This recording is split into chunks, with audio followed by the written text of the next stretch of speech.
Welcome to Best Useful Tips.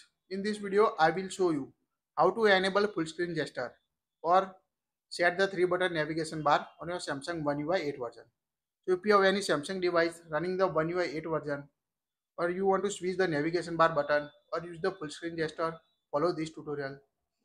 In this video, my device shows the 3-button navigation back button, home button or recent application.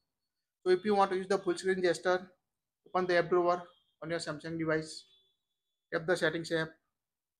Now scroll down up to display, tap on a display. Again scroll down until you can see the navigation bar option. So tap on the navigation bar.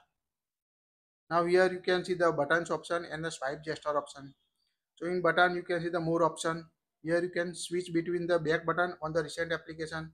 Now here you can see back button here and switch the recent application here. Now select the default option to switch back the back button in recent. Now go back. Here you can see the circle to search. Long press the home button to use circle to search feature on your One UI 8 version. Now tap on the swipe gesture option. When you select the swipe gesture, you can see remove the 3 button and you can see only horizontal wheel icon on your device.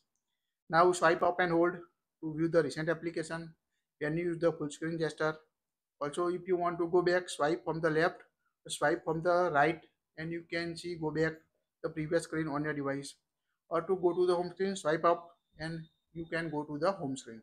So quite easy to use the full screen gesture, swipe gesture or buttons on your device. That's it. If you like it, share it.